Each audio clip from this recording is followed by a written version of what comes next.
Good afternoon. You're listening to Talking Brighton on Brighton and Hove Community Radio.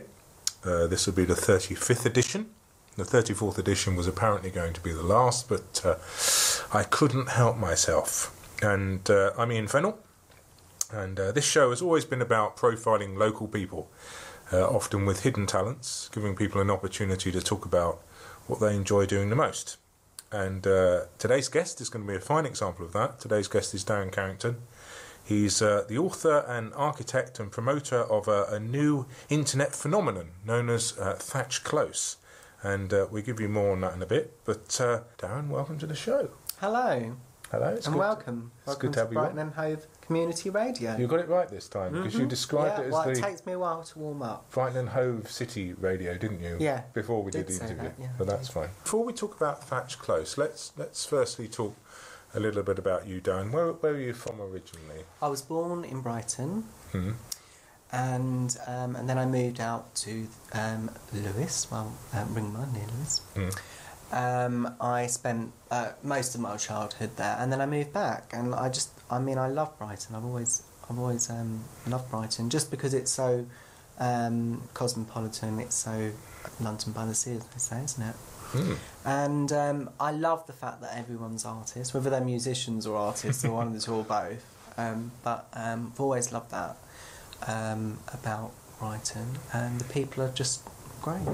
Well, today what we're obviously hoping to do is to talk a bit about the creative side of you. You mentioned about Brighton being full of creative people, and you're definitely one of them. Yeah.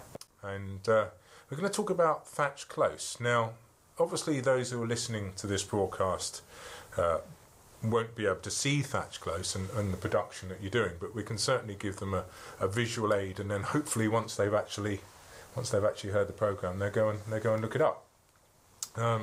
Now, I would describe as Thatch Close as being a comedy drama of puppetry, a cross between Spitting Image and Dynasty.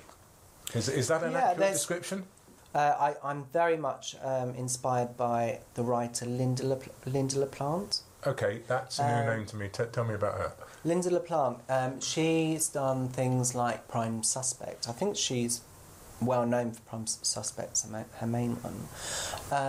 And shows such as She's Out, Widows, and she's written, she's a writer. She's written some really famous books, but I can't tell you all of them offhand, but my God, I've sent proposals to her a few times. Right. Just ignore me. Oh, right, okay, never mind. Sorry.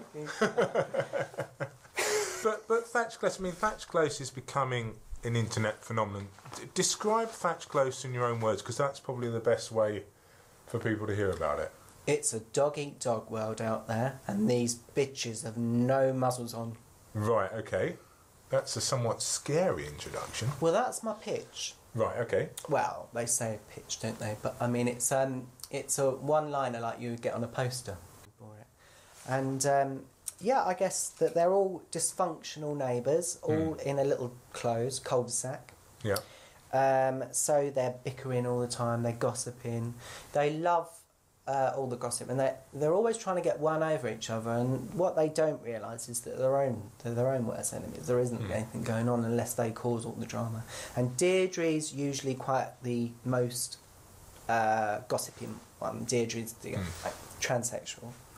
She's lived in the close the longest out of them all. And she's a lush. Maria is another lush. There's plenty of lushes. And she's very dotty, and she's really scattered. She's loses everything. There's elements of me in all of these. I was going to ask you about that. But you're describing characters as though they're human beings from a walk of life. But in fact, they're puppets, aren't they? They are puppets. Yeah. So tell us a bit about tongue-in-cheek. Yeah, tell us a bit about the creation of this series through puppetry. Let's go back right to the start. Let's set a base here. Let's go back to the start. When did you first start making puppets and trying to create real-life dramas from them? Okay. Well, it would have started back in 1994 Thatch Close, and they were all little cardboard sets. And the little puppets, well, they weren't puppets at the time, they were little plasticine figures with little pipe cleaner wires inside for their joints.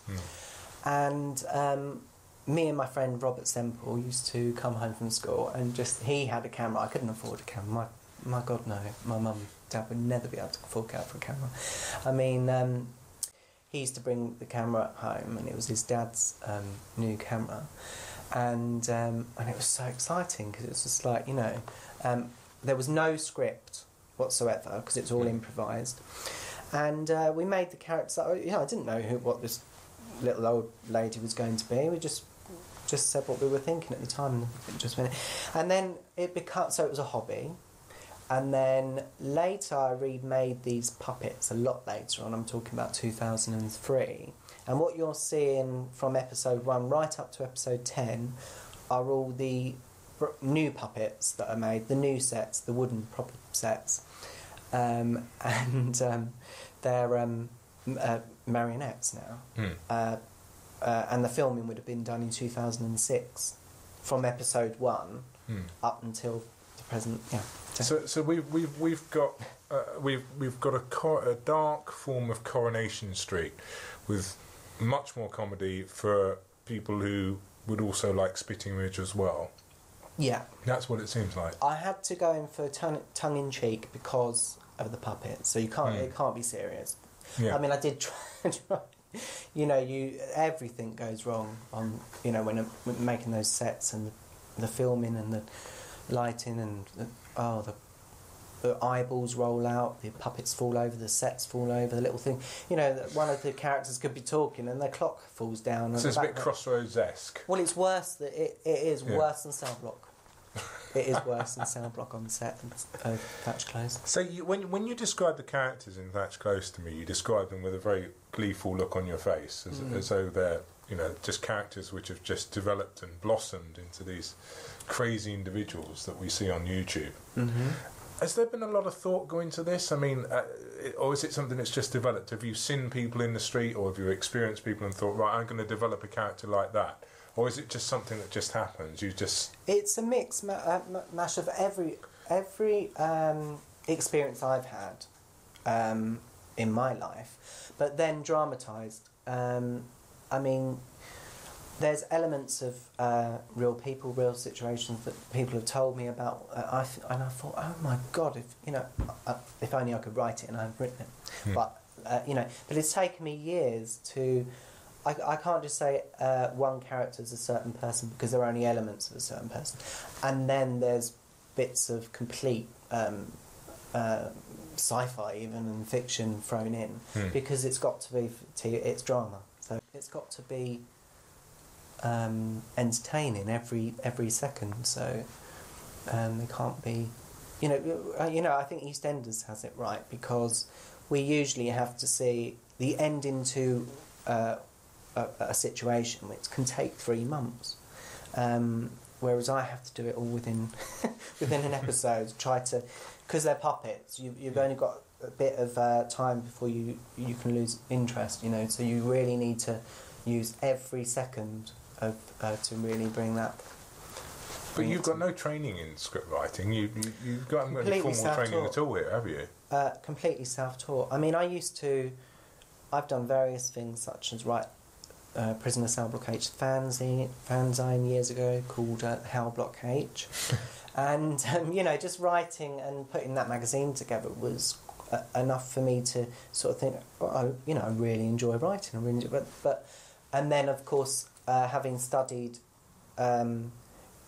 women's prisons and women's dramas, as in Cell Block H, Dynasty, where the women are top dogs, are the the entertainment. The men are pretty much mere pawns in the in a game of chess. And I think that there's always enough to write on that. It never stops. I mean, you see Footballers' Wives, Bad Girls. There's Prisoners' Wives, which has just come out, which I absolutely adore. The writing's amazing. Julia Geary, her name is, the creator. Hmm. I think she's